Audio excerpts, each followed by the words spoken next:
The Kingdom Hearts story summary. Everything you know before playing Kingdom Hearts 3. What's selling me on this video is the comments. It doesn't help that every character has 4 names, 10 clones, and 5 alternate existences. Playing this game as a kid, I had no idea it was this complicated. I just smacked things until they died. I feel like I'm trying to prepare for last minute for an exam.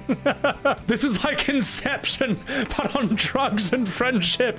As someone who studied law, this shit is more complicated than that. 2 minutes in and I had to restart the video because I zoned out and missed crucial information. This is the worst 3 a.m. idea I've ever had. So, I feel like this video is going to be simple and clean. We're about to see the genius of Nomura's simple and logical storytelling. Buckle up, buckaroos. It's going to be a bumpy ride. I wear my glasses once, all right? So look at this. This chat, you bunch of bullies. Look at it. Look what my chat spams. It's the whole bloody thing. You bullies. Something tells me this is going to be really easy to follow. With Kingdom Hearts 3 right around the corner, we here at Suggestive Gaming figured now would be the perfect time to go over the saga's famously complex storyline. So get ready, because we're going to tackle this series from start to finish. This is what you need to know about Kingdom Hearts. Our story begins in the age of fairy tales, when the world was whole. Kingdom Hearts, a massive collection of hearts, was the source of all light and thus wisdom and power. Kingdom Hearts had a counterpart in the form of the X-Blade, which also served as its protector. The Master of Masters, an elusive prophet, studied the X-Blade and discovered a way to create a weapon called the keyblade in the image of the X-Blade by extracting it from a person's heart. The Master of Masters foresaw a devastating battle on the horizon, which would bring forth the end of the world. He trained 5 of his apprentices, named the Foretellers, to each lead a separate union to protect the world and its light from the approaching darkness. He gave each of them their own key. I'm already lost. Is this explained in any of the prequels? Because I don't remember this from Kingdom Hearts 1. Or 2. You're lost too, chat? Well, then let's all get lost together. Keyblade, as well as a special role, including giving one member, Luxu, a keyblade in which he had placed his gazing eye, giving the Master of Masters knowledge of any event this keyblade with no name observed. He also gave Luxu a special black box that he cannot open, but seemingly knows the contents of. After assigning these roles to his apprentices, the Master of Masters disappears, leaving the Foretellers to carry out the roles he gave to them. However, shortly after, one of the Foretellers, Ira, discovers a nightmare, a dark version of a creature called a Dream Eater which exists to plant bad dreams upon those who sleep. This leads the group to believe that there is a traitor in their ranks. After the group fractures under this pressure, conflicts begin to raise between the 5 unions, and the Master of Masters' true intentions seem to be shown. Where the fuck is Mickey and Goofy? Where's Donald Duck? Where's Squall and Cloud and Sephiroth? What is this rubbish?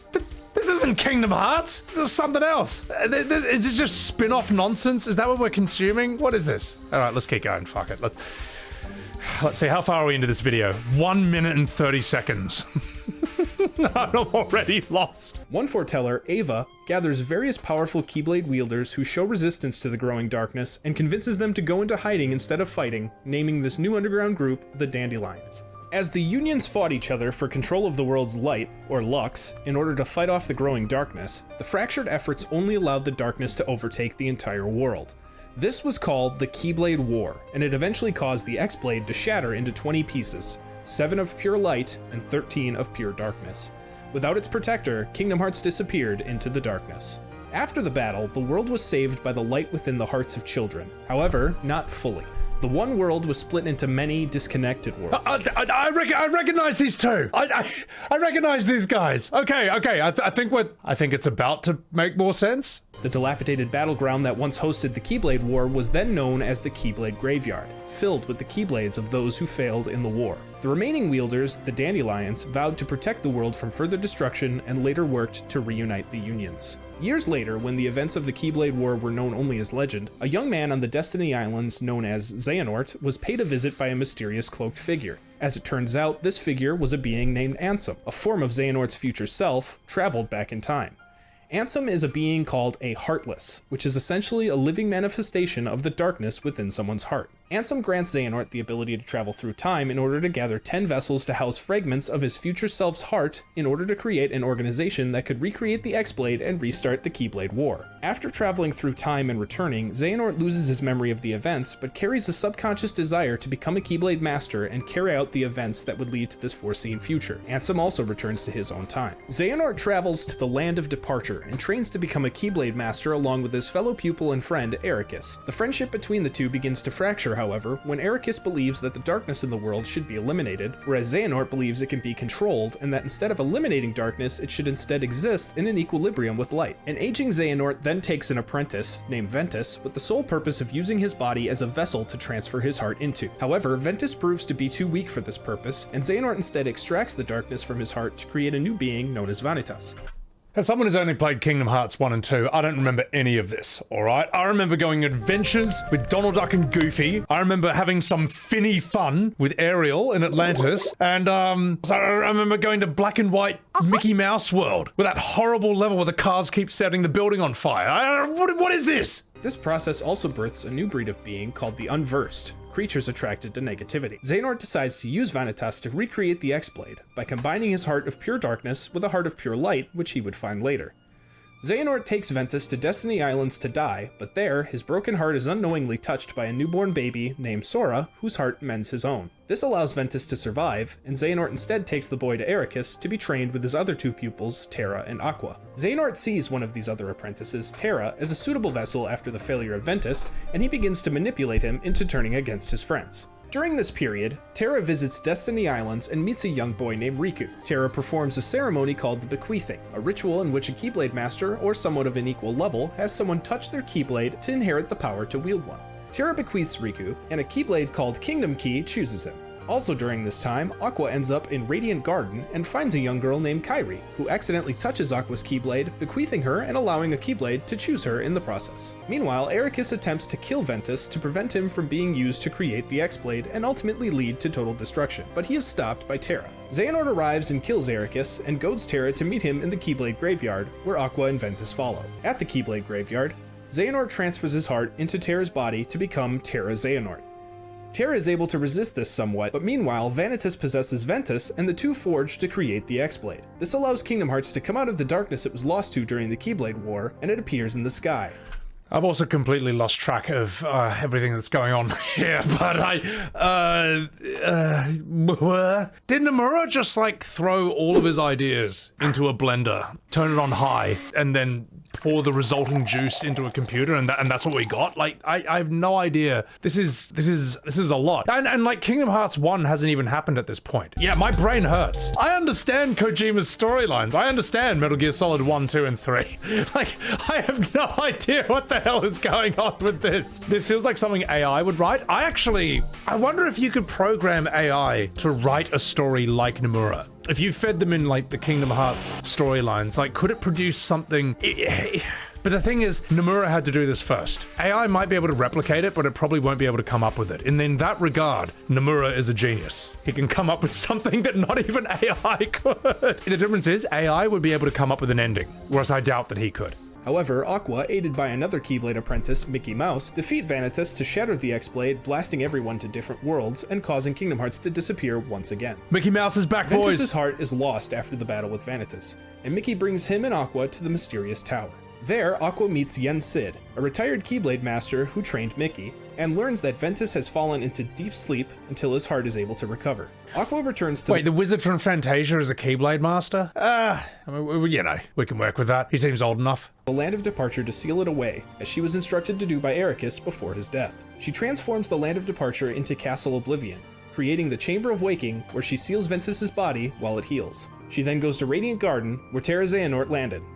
Xehanort eventually escapes from Aqua, but loses his memories due to Terra's heart resisting his control. He is then discovered by Ansem the Wise, a different Ansem than we've seen before, who takes him up as his apprentice. Ventus's heart— What do you mean a different Ansem? What do you mean? A different Ansem? You can't call it the same thing? Oh god. Then finds its way back to Sora, merging with his heart in order to heal. Aqua ends up in the Realm of Darkness, where she discovers that time does not flow normally. A year later, Xehanort begins to regain his memories as Master Xehanort. He, along with another apprentice of Ansem's, Breg, convince Ansem to experiment with the heart in order to extract its dark and the... This is Kingdom Hearts 2 at this point. Like, we saw some of this happening in the game. That said, I've also forgotten most of it. But, you know, look, I was too busy hanging out with Mulan and Mushu. I think Kingdom Hearts, as I say, when I played 1 and 2 for the first time, I realized why Remake and Rebirth turned out the way they did. It's like, okay, this is why they're aiming it for Disney adults. This is why it's convoluted as fuck. This is why they thought that all this multiverse, multi-world crap was a good idea. The thing is, in Kingdom Hearts, the whole multiverse, multi-world, whatever you want to call it, that actually is fine. That makes sense, because how else are you supposed to, you know, have all these different Disney worlds that all take place, different time periods and all that, all happen at once? Aladdin's Arabian Nights is happening at the exact same time Tarzan is happening, at the exact same time Black and White, you know, 1930s Mickey and so on and so forth. Kingdom Hearts' law is fun because no one knows what's going on, least of all the writers. Do they even know what's going on?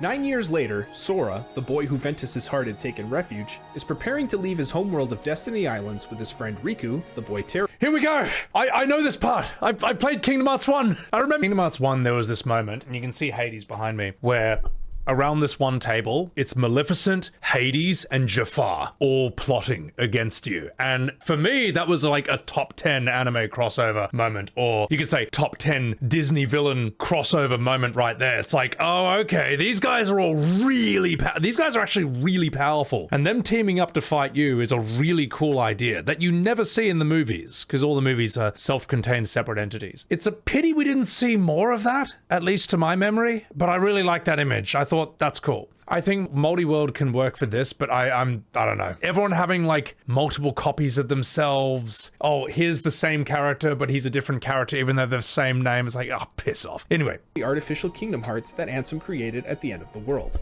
The 7 princesses, as it turns out, were protected by the 7 fragments of pure light that broke off of the original X-Blade. Sora discovers that Riku had joined Maleficent in her hunt, as she had promised to help him find and rescue Kairi in exchange for his efforts. Riku later finds Kairi, but with her heart seemingly missing from her body. Sora and his team eventually arrive at Hollow Bastion, the base of Ansem and Maleficent's operations and the site of what remains of Radiant Garden, and take on Riku. Riku is bested by Sora and leaves with Ansem. Sora then defeats Maleficent to once again find Riku, who leads him to Kairi's motionless body. Riku then reveals himself to be possessed by Ansem, who explains that Kairi is in fact a Princess of Heart and informs Sora that Kairi's heart is currently inside of him.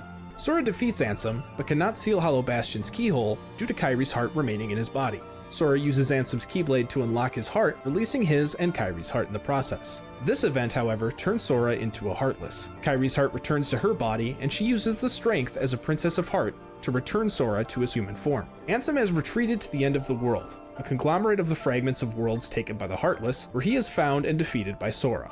However, Ansem manages to open the door to his artificial Kingdom Hearts, but is quickly killed by the light revealed inside.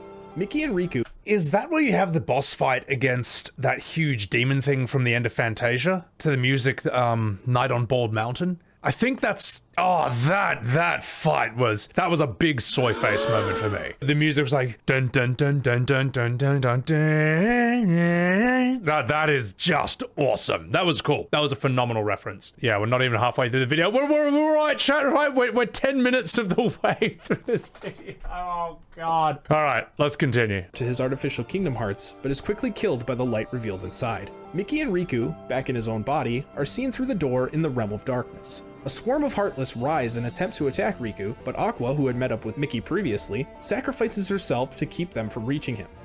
Riku and Mickey then help Sora close the door to prevent the darkness inside from escaping. Sora seals the door, with Mickey and Riku inside, with the promise from Mickey that there will always be a door to the light and that he will see his friends again. After the door is sealed, the broken worlds reunite, and Kairi is pulled back to the Destiny Islands, with Sora promising that they will meet again someday. Sora, Donald, and Goofy then set off to find the door to light, with hopes to rediscover their friends. Back in the Realm of Darkness, Aqua vows to help anybody else she encounters there. Unbeknownst to Sora, when he unlocked his heart, he created a nobody for both he and Kairi, named Roxas and Naminé respectively. Shortly after their creation, Naminé is found in the floors of Castle. Shortly after their creation, we have to play like 5 hours of Roxas in the intro of Kingdom Hearts 2. It's stupid, it's long, it sucks ass, and I hated it, alright? Appalling. One of the worst intros to a game I've played in a long time, alright? It was dog shit. Yeah, I know. There's all these like Twitch streamers out there like, no, Roxas is my son. Alright, well your son sucks, and he ruined the game. Anyway, and then you don't even get to experience that right off the bat. You then have to play this stupid card game called Birth by Sleep, just so you can understand what the hell is going on in the second game. Oblivion by Organization 13 and is taken captive, while Roxas is found in Twilight Town by Xemnas and recruited as a member of the organization. Roxas, due to being Sora's nobody, as well as Ventus's heart inhabiting Sora, is able to wield both Sora and Ventus's keyblades, and is placed under the care of Axel, another member of Organization 13. You know what I found out? This is the same voice actor as Raiden from Metal Gear Solid 2. Whatever. I think it's the same guy. Quentin Flynn. Yeah, that's it. Got him memorized. Xian is a mysterious person, whose appearance changes based on the Preceptor's relationship with her. Xian and Roxas bond, and Xian reveals that she is also able to wield a keyblade. Shortly after, Axel and several other members of the organization are sent to Castle Oblivion to look after Naminé and prepare for the arrival of Sora. Sora, Donald, and Goofy make their way to Castle Oblivion, but upon entering, they lose their memories, and they are replaced by fabrications created by Naminé, who was forced to do so by her captors. 2 organization members, Marluxia and Larxene, plan to use Naminé to wipe Sora's memories to use him as a puppet to overthrow the organization. Sora and his friends fight their way through the castle, defeating various organization members along the way, and eventually Naminé is freed. She instructs Sora and his friends to enter memory pods so that they can sleep while Naminé repairs their memories, causing them to lose all memory of her as a result. Meanwhile, Riku, who appeared at the lowest level of Castle Oblivion, fights his way up to Sora in the memory pods, but refuses to seal his darkness inside his heart, instead leaving and telling Naminé to take care of Sora. While Sora is put to sleep, Roxas falls into a deep coma for several weeks, due to their connection. Meanwhile, in an attempt to get back at the organization, Diz invades Castle Oblivion. There, he finds Sora, whom he had observed up to this point, as well as Naminé, and he takes them both back to Twilight Town to oversee the reconstruction of Sora's memories. After waking, Roxas is informed of the organization's loss at Castle Oblivion, including the elimination of all of the members sent there except for Axel. Roxas begins to spend time with Xian and Axel, and the 3 grow close.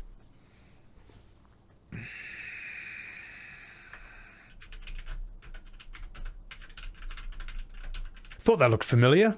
I mean, they just can't help dropping Kingdom Hearts in places where it doesn't belong.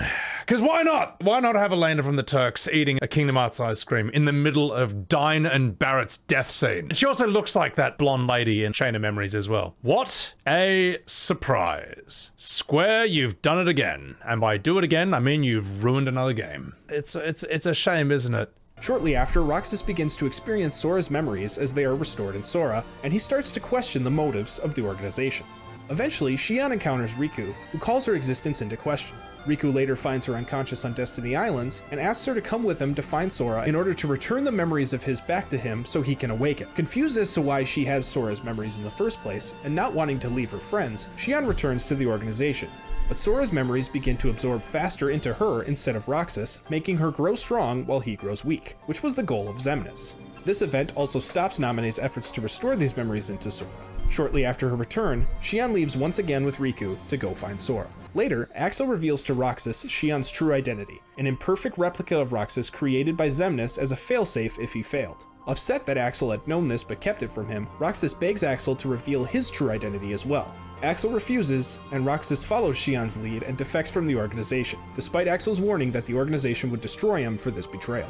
Meanwhile, Xian makes her way to Twilight Town and finds Naminé in the old mansion. Naminé tells Xian what she really is, and informs her that when she returns to Sora, everyone's memory of her will be forgotten. Xian accepts this sacrifice. So many memory wipes in this, and I feel that's just a bit convenient, you know? It's like, I feel like the writer's just like, oh shit, we wrote ourselves into a corner, we can't have them knowing each other, their memories got wiped. Again! Oh god. And begins to go to Sora. Before she is able to, however, Diz informs them that the organization has followed her. Xian discovers that the power resets as well. I mean, like, you know, you got your progress from Kingdom Hearts 1 doesn't carry into Kingdom Hearts 2 or 3, which I can understand. I can understand that. They are very different systems and all this. But the mistake was, I think, doing that for FF7 Remake and Rebirth, you know. A lot of people were just like, why the fuck doesn't my progress from Part 1 carry over into part 2. I think for the FF7 Remake Part 1, 2, and 3, it probably would have been better to do the Mass Effect approach, which is, yeah, Mass Effect 1, 2, and 3, it all carries over until the final game. And also, Mass Effect was done, like, what, 10 years before FF7 Remake? So we know how to do this, you know? It's been done before. You can just look at how they did it and learn from that. But instead, no, we're taking the Kingdom Hearts approach. Full power reset at the beginning of every single game. Who knows what Part 3 is going to be? That it is, in fact, Axel who had followed her, with the intention to bring her back to the organization. You got some small ass bonuses for it. Oh god, maybe I didn't. Yeah, I mean, yeah, but like small, you know, it's rubbish. Xian discovers that it is in fact Axel who had followed her, with the intention to bring her back to the organization to hopefully lead to the return of Roxas as well. Axel succeeds and brings Xian back to Xemnas at the organization's world, the world that never was. Axel faints from exhaustion, but Xemnas finds Xian and begins to reprogram her. Shortly after, Roxas makes his way to Twilight Town, where he finds Xian at the train station. She has taken on an altered form, now resembling Sora almost exactly. Although reprogrammed, Xian is still aware that if she continues to exist, Roxas will eventually fade away, so she tricks him into a battle and forces him to defeat her in self-defense.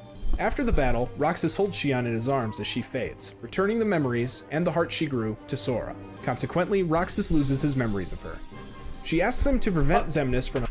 Of course he loses a memory, because why not? Why not? Another corner we painted ourselves into. Fuck it, memory wipe again. Obtaining Kingdom Hearts, and expresses her gratitude for his and Axel's friendship before disappearing completely.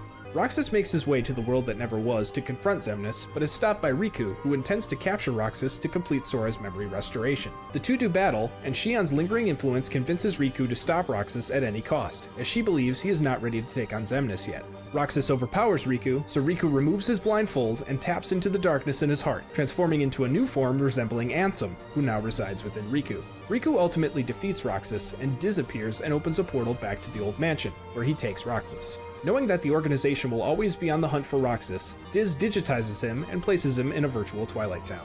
Inside the digital world, Roxas lives out a seemingly normal summer vacation, without any memories of his time with the organization. Fucking hated this part so much. This was trash. Again, Roxas begins to experience Sora's memories as Naminé is restoring them outside. Soon, nobodies begin to invade his town, along with Axel, who were sent there by the organization after finally discovering where Roxas was hidden. Roxas is surprised when a keyblade appears to help him fend off this attack, and due to an interruption by Diz, Axel is unable to retrieve Roxas, returning to the organization empty-handed. Roxas also comes in contact with Naminé, which connects his heart with Kairi, Naminé's true counterpart. Kairi is able to use this connection to communicate with Roxas, and when she asks about Sora, he is able to communicate through Roxas and speak to her. As more and more anomalies in the digital Twilight Town begin to take effect, such as time freezing and other various glitches, Naminé eventually reveals the truth to Roxas. She informs him that he is a nobody, and that he will one day meet with the boy he sees in his dreams, Sora. Axel appears again, threatening Roxas that if he does not return to the organization, Axel will be forced to eliminate him. Diz intervenes once more, however, and tells Roxas to meet him at the old mansion, freezing Axel and the rest of the world in its tracks. I feel like there's like, they come up with a storyline, they don't know how to end it, so they just wipe everyone's memories and then they just start a new one. Which they also don't know how to end, and then they just wipe your memories again. That's like, I don't think they know what they're doing with this story. I don't know how Kingdom Hearts 4 is even gonna happen. We're halfway through. We're halfway through this. I don't think Square will ever remake FF7 properly, because to do that would be to prove that FF7 Remake Rebirth, that whole multiverse fanfiction crap, it proves that that's a mistake. They'll never admit this. Second of all, they couldn't do it even if they try. They've shown through how they handled Red 13's reveal with his father Sito, Dine's death, Dine's entire segment, Eris's death. They can't do a serious scene even when they try. They can't. I'm sorry, they just don't have it in them. They're not good enough at storytelling. They don't have a good enough understanding of music, of visuals. The voice acting in Japanese can be good, but the script is dog shit. They don't have a good enough understanding of cinematic angles. It's like they forgot that their memories got wiped, all right? They Kingdom Hearts themselves, okay? They made FF like 1 to 10, then their memories got wiped, then they made FF10 too, all right? Then they ruined FF7, then Sandfall made Clair Obscur Expedition 33, and then Square said to them, how did you make this? And Sandfall was like, what? We learned from you. You guys made this kind of game back in the day. Don't you remember? Haven't you got it memorized? And Square was like, no, we had our memory wiped by Roxas again. So it's ridiculous. They without a guy like Sakaguchi, they cannot make a good Final Fantasy. And it's just true. We will never see a good one ever again. You might trick people into buying it, but none of them will stand the test of time. They don't know what the hell they're doing. God help me. Let's keep going. And tells Roxas to meet him at the old mansion, freezing Axel and the rest of the world in its tracks. Roxas complies and meets Namine at the old mansion, and she tells him that reuniting with Sora will not cause him to disappear, but instead make him whole again. Diz appears to take Namine away, but not before she tells him that they will meet again one day, even if they don't recognize each other. Roxas eventually regains his memories and realizes that Namine was telling the truth about him living in a simulation, and being placed there by Diz and a cloaked man, who in actuality is Riku. Roxas finds Diz's computer and destroys it in anger, although it is just a digital copy. Axel appears one more time and the two face off one last time. Due to regaining his memories, Roxas is able to fight to his full ability, including summoning both of his keyblades. Roxas defeats Axel, who retreats. Roxas expresses that he hopes to see Axel again someday, but he replies that only Roxas has a next life. Roxas enters the room where Sora is kept, finding a sleeping Donald and Goofy along the way. Diz greets him as he arrives and goads him with remarks about his purpose and existence. Roxas begins to attack Diz, revealing that he is just a hologram. Roxas continues the assault until Diz disappears, and in his place, a pod opens in the center of the room. And this is where Kingdom Hearts 2 begins. And I'm not even making that up. After 5 hours of Roxas's rubbish, you discover Sora in this egg, and then he comes out, and then you can start playing as him for the rest of the game. Inside, Roxas finally sees a sleeping Sora. Roxas accepts his fate and purpose, and smiles sadly, stating that his summer vacation is over while he rejoins with Sora. Good, I'm glad it's over. As Sora begins to wake, he hears Roxas call out his name. Confused, he opens his eyes to instead see his friends, Donald and Goofy, calling for him. Sora and his friends then meet Yen Sid, who informs them of their opposition, namely the Heartless, the Nobodies, and Organization 13. Then Sora, Donald, and Goofy once again set off to protect various worlds from the Heartless, but now discover that there are two groups, one led by the Organization and the other led by a recently revived Maleficent. Elsewhere, Axel travels to Destiny Islands to find Kairi, luring her with a promise to see Sora in an attempt to kidnap her. Riku is able to stop this by creating a corridor of darkness to transport her to Twilight Town, but she is shortly found once again by Axel, who successfully captures her. Shortly after, she is taken by Saïx, Xemnas' right-hand man. Also, I just want you all to know that in that part of the game, she calls Titus Titus. Not Titus, okay, but Titus. The correct pronunciation. The Mickey Mouse game said it. And Axel's former friend. Meanwhile, a Hollow Bastion restoration committee is formed to restore Hollow Bastion back to its former glory as Radiant Garden. This committee includes Sora. It's a sad day when Kingdom Hearts Sid Highwind has more testosterone and manliness than Rebirth Sid. It's actually really sad. It's also true.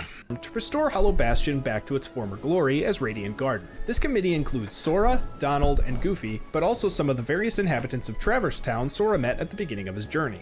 After finding Ansem the Wise's secret lab, including his computer and Xehanort's... Sid Highwind doesn't smoke in Kingdom Hearts. He doesn't smoke in Rebirth either, which is exactly where he should have been smoking. My god. Various notes on the Heartless, the committee discovers that the world is being attacked by Heartless. They fend off the attack to find Xemnas.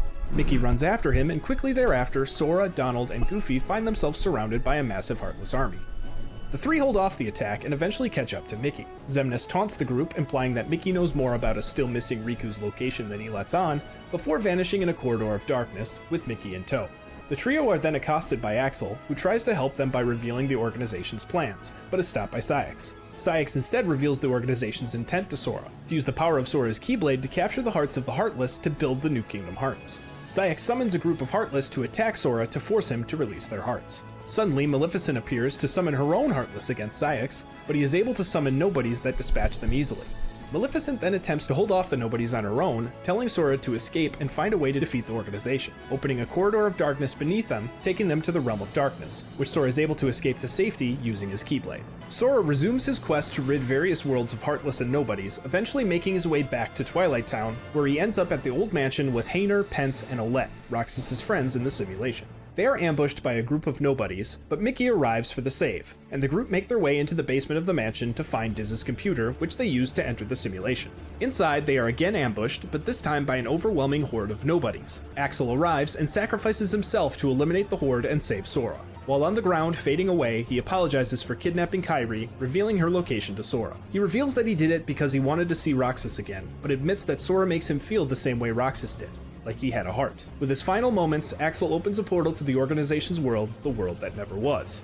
After arriving, Roxas awakens inside of Sora, and transports him to the depths of his heart. There, the two do battle, with Sora eventually besting Roxas. I fucking hated this fight so much. In the game's defense, I don't think I'd grinded at all, so I was level 46, which is heinously underleveled for this fight, and he destroyed me. Those of you who were there watching me live saw exactly how much I hated this. Saw exactly how angry I got. In fact, I got so angry, because I couldn't beat him, that off stream, I grinded Roxas in the Lion King area. I just looped around in that area, just non-stop, until I went from level 46 to level 90. I was that fucking angry. I was so pissed off at this guy. And the next stream, I came back and I threw Roxas through a brick wall, all right? I smashed his face through a coffee table, as he deserved. Now, the rest of the game, I think there were even still parts later on where even though I was heinously overleveled, that was still tough. And I was like, Nomura, why is this a kid's game with Donald Duck and Goofy? Why the fuck have you made this so hard? I'll show you actually a clip from that. Yeah, here's... This is a boss fight that happens afterwards. And remember, I'm level 90. And look at this fucking psychopath in what is supposed to be a children's game. Look at this attack.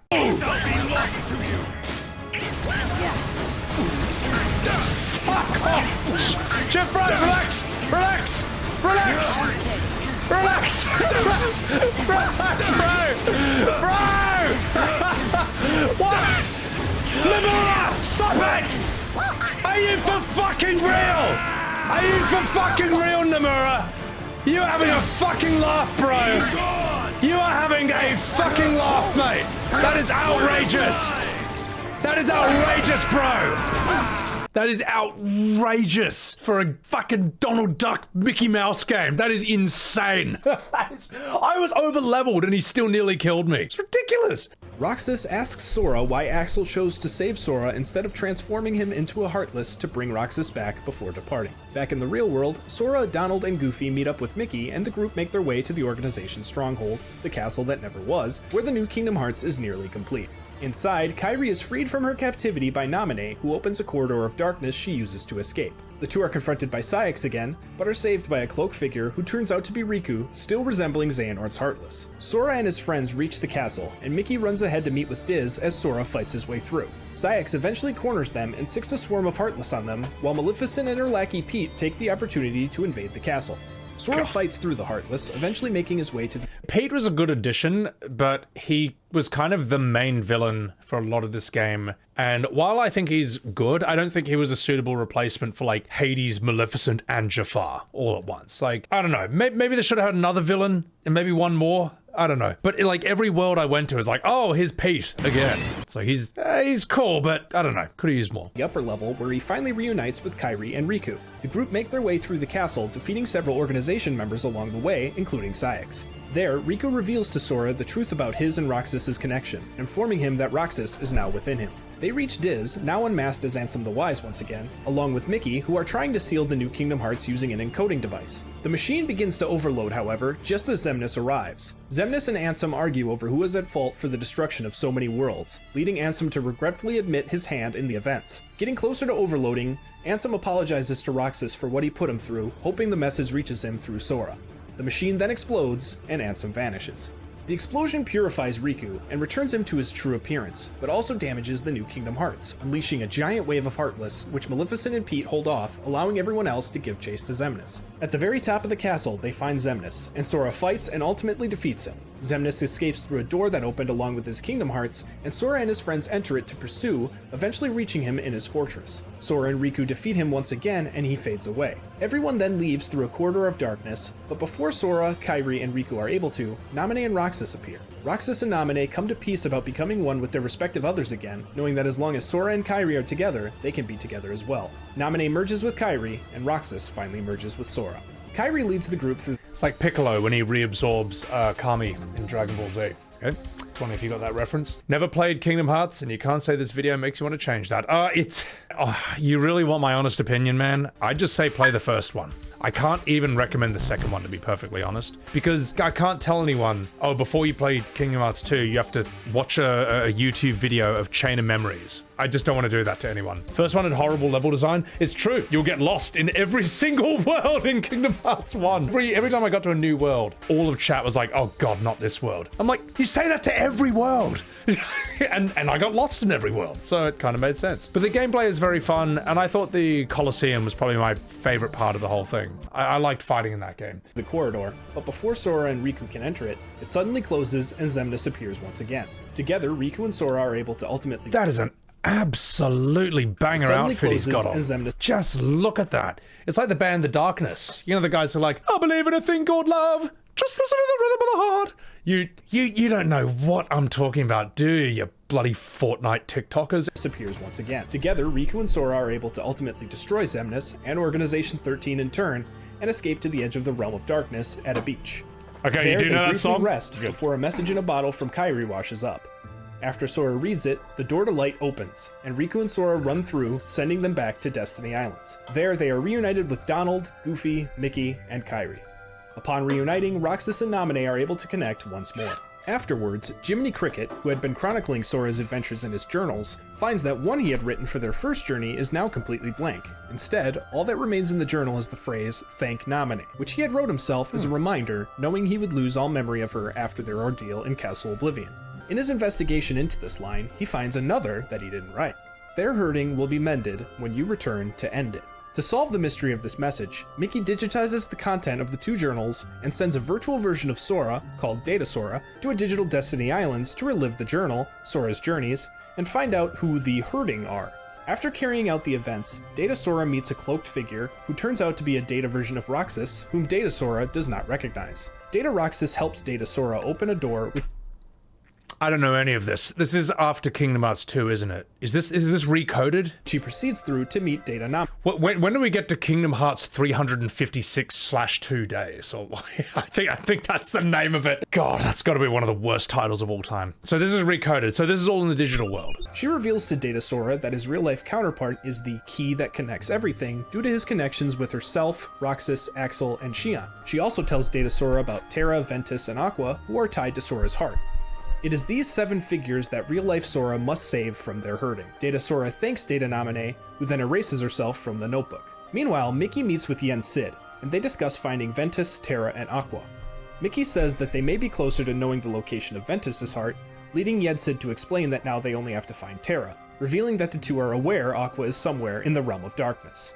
Yen Sid also reveals to Mickey that since both Xehanort's Heartless and Nobody have been destroyed by Sora and Riku, his heart and body can now merge to reconstruct his original form, Master Xehanort. Yen Sid proclaims that this threat is far too strong for only— What console is this on? Because this is, like, it's on, like, 5 different consoles, the whole story, isn't it? Like, is this the phone game? There's another one, I think, on Game Boy Advance or something, or DS, or came out on DS. Oh, torture. One Keyblade Master, and orders Mickey to summon Sora and Riku mobile. to undertake the Mark of Mastery, DS. the final test for those strong of heart to become Keyblade Masters.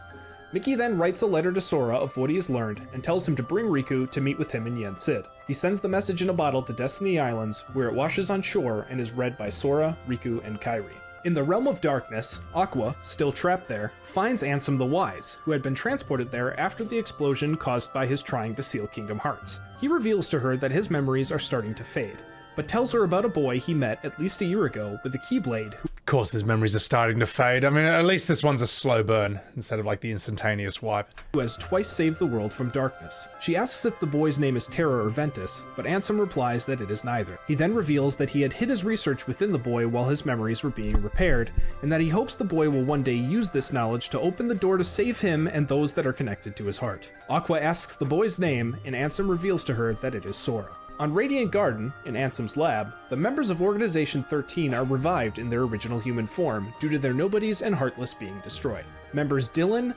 Evan, Alias, Ienzo, and Lee, who is Axel's human form, notice that members Bragg and Isa, Sayex's human form, are missing. They retain the memories of their nobody forms, but hold no grudge against Sora and Riku. Lee specifically remembers Axel promising Roxas and Xion to always be there to bring them back. Lee discusses with Ienzo where Braig and Isa might be, and Ienzo informs Lee that when a person is reformed, they will awaken on the world in which they lost their heart in the first place, unless it has been destroyed, in which case they will awaken in Traverse Town. Lee remembers that Braig and Isa were in Radiant Garden when they became nobodies, so he leaves to go search for them. Meanwhile, Sora and Riku appear before Yen Sid, who begins their Mark of Mastery exam. The trial sees the two to visit various worlds that have been restored from the Heartless's attack after their first journey, but have remained in a state of deep sleep that disconnects them from other worlds. Sora and Riku must awaken the worlds and return them to the Realm of Light by unlocking the 7 keyholes they find on these worlds. Square, this is a game about Mickey Mouse and Donald Duck. This should not be this complicated. What are you guys doing? This is a game with characters from like 5-year-old kids' cartoons, mate. This is ridiculous. This is more complicated than the plot of, I don't know, like Metal Gear Solid games, FF7. This is ridiculous. Who approved this? Should they do this, they will obtain the power required to defeat Xehanort and be named Keyblade Masters. They are then sent back in time to Destiny Islands to enter the Realm of Sleep along with the world. Sora dives into the dreams of the worlds, but Riku unknowingly dives into Sora's dreams instead, becoming a Dream Eater and protecting him from his nightmares.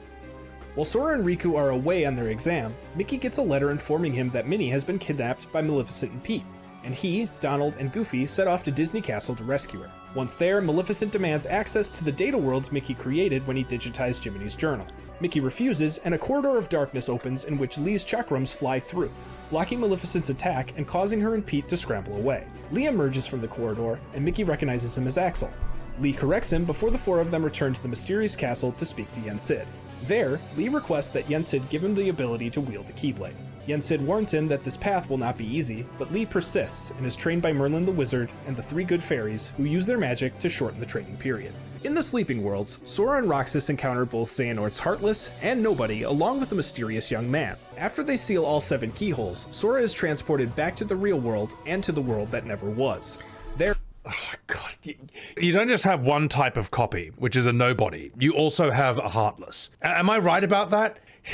So those are both copies of the guy, but one's his Nobody copy and the other's his Heartless copy? Is this... Are you for real? Are you for real?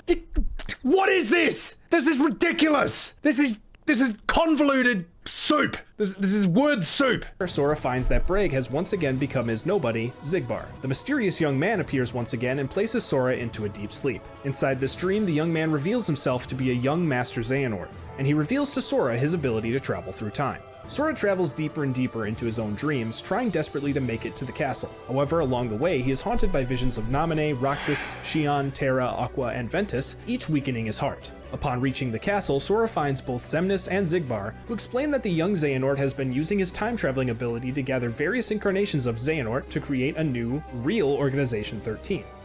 This was the original plan for the organization, to create empty husks that Xehanort could turn into himself by placing within them a fragment of his own heart. However, due to... Something tells me that was not the original plan since the 90s. I think they just made that up, all right? I think Square was just like, yeah, this is what they were doing the whole time. Yeah, we wanted to do that in Kingdom Hearts 1, but we couldn't because of hardware limitations. My god, this is insane. It's weirdly fascinating, but it's also brutal. The independence of such members as Axel, Roxas, Xion, and others, this plan eventually failed. Xigbar reveals that he is already half Xehanort, revealing that the current members of the real Organization 13 are Master Xehanort, Young Xehanort, Xehanort's Heartless, Xemnas, and Xigbar. It is also revealed that many nobodies were able to grow hearts of their own, including Axel, Roxas, Naminé, and Xion. Xemnas and Xigbar attempt to turn Sora into one of Xehanort's vessels, but he refuses and does battle with Xemnas. Although he is victorious into one of Xehanort's vessels, but he refuses and does battle with... What is this ridiculous keyblade he's got?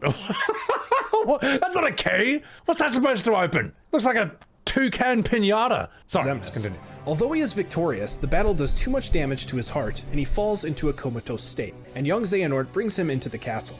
There, Sora falls into the darkness, but in order to protect him from being swallowed whole by it, Ventus's heart emerges from Sora and envelops him in Ventus's Keyblade armor. Meanwhile, Riku, after sealing the 7 keyholes, also finds himself inside the world that never was, but inside Sora's dreams. There, he finds Sora's unconscious body floating within a force field since young Xehanort had dragged him into his own dreams. Suddenly, a shadowed being emerges from Sora's nightmare, and Riku defeats it, only to be dragged into the darkness by a still lingering Xehanort's Heartless. Xehanort's Heartless reveals to Riku that he is a Dream Eater, destroying Sora's nightmares along their exam. Xehanort's Heartless attempts to take over Riku's body once again, but Riku is reminded of his initial meeting with Terra as a child, and elects to consume his inner darkness and return it to light. The two battle once again, and Riku prevails, returning out of Sora's dreams into the real world. He makes his way to the castle's throne room, where he finds Sora still asleep. Young Xehanort appears and reveals that Sora will be used as his new 13th vessel, since using Riku and Roxas has both failed in the past. Young Xehanort reveals the other versions of Xehanort to Riku, including a newly revived Master Xehanort. Mickey arrives in an attempt to save Riku and Sora, but is stopped by young Xehanort, whom Master Xehanort has put his consciousness within, allowing him to draw his Keyblade and do battle with Riku. Riku is victorious, but in the time the battle took place, Master Xehanort was fully revived. Xehanort reveals his ultimate goal to create the 13 darknesses to battle the 7 lights to recreate the X-Blade and restart the Keyblade War. Suddenly, Xehanort's Heartless and Xemnas grab Riku and... You know what I feel like? You know in like the opening of 2001: A Space Odyssey, where like the monkeys are just bashing each other for territory, and if you're outnumbered you lose, and then one monkey later on is like sitting there with a bone, and he's just like... And he's like slowly figuring out, is like, hang on, this bone could be used as a weapon. I feel like that monkey right now, trying to crack this Rubik's Cube of a puzzle, this immensely convoluted story. This is more complicated than a Jordan Peterson sentence. That's how complicated this story is. Mickey to restrain them, and Master Xehanort attempts to place a fragment of his heart into Sora. At the last moment, however, Lee appears to protect Sora and block the fragment. Xehanort sends another member of the organization after Lee, which turns out to be Saix, Isa's nobody. Lee is able to dodge him, and Xehanort summons a powerful Heartless to defeat the group.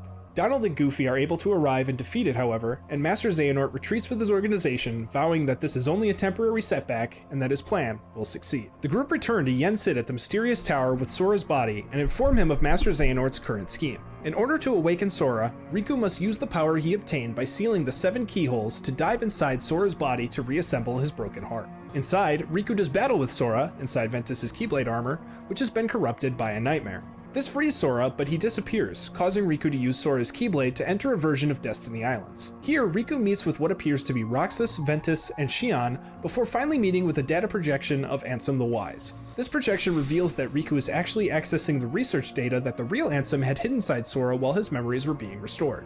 Ansem tells Riku about Sora's ability to connect with others' hearts, and that this ability, along with the data contained in a bottle given to Riku, might be able to bring back those who have been lost. Ansem finally reveals that by defeating the nightmare, and his subsequent interactions with Roxas, Ventus, and Xion, Riku was able to awaken Sora in the real world. Riku returns to find and awaken Sora, celebrating the end of the exam. Yen Sid reveals the results that while both Riku... I feel like I'm studying for an exam right now. This is, my god. What the hell is going on in this story? This is ridiculous. Riku and Sora performed admirably, only Riku was declared a Keyblade Master, as Sora failed by falling to the darkness. Lee then surprises the group by exclaiming that he will be the next to attempt the Mark of Mastery. He then summons his Keyblade for the first time. Sora then travels back to the sleeping Traverse Town to visit his Dream Eaters. Elsewhere in Castle Oblivion, a still resting Ventus smiles as a result of Sora's happiness. When did you guys quit this series? Because I quit it after Kingdom Hearts 2. I was like, all right, I haven't got time for this Mickey Mouse bullshit. Back inside the tower, Yen Sid and Mickey discuss the history of the Keyblade War and the X-Blade, and conclude that the 7 Princesses of Heart must be protected by 7 Guardians strong enough to stand against the 13 Darknesses. Mickey surmises that they then need one more Guardian, just as Riku appears, who has brought a guest that Yen Sid had called for. Yen Sid reveals that this person can also wield a Keyblade, and to Riku and Mickey's surprise, this person is Kairi. Yen Sid then reveals that in order to protect the 7 princesses, they must rescue Ventus, Terra, and Aqua. Ventus is safely hidden away by Aqua, but she is still lost in the realm of darkness. Mickey retells his last experiences with Aqua, revealing that she had sacrificed herself to save Riku. Riku is upset at this information being kept from him, but is then informed by Yen Sid that it had to be hidden until a safe means of entering the realm of darkness was discovered. He then informs them that this means has been discovered, and Riku and Mickey are given protective garments by the 3 good fairies. Merlin is also tasked with training Kairi and Lee, and they all leave to begin their assignments. Shortly after, Sora... Part of me is almost expecting him to say, but as soon as they leave the tower, their memories are wiped, and a new game begins. It's just like, and the game is about them getting their memories back. Like, oh God, I'm afraid I just don't trust this anymore. All right, my trust is broken. returns to the tower to reunite with Goofy, Donald, and Yen Sid. Sora is then informed that by nearly becoming Xehanort's vessel, Sora has been stripped of many of his powers and abilities. Yen Sid then reveals that the data Ansem the Wise gave to Riku is currently being analyzed by Chip and Dale. Sora is finally tasked with regaining his strength and learning the power of waking lost hearts that he was to learn during his Mark of Mastery. Yen Sid suggests that Sora visit another hero who had once lost and regained his strength, reminding him of Hercules, and he leaves, along with Donald and Goofy, to visit him on Olympus Coliseum. Later, Sora realizes that the lanes between the worlds have been closed, but Goofy remembers Yen Sid saying, "May your heart be your guiding key."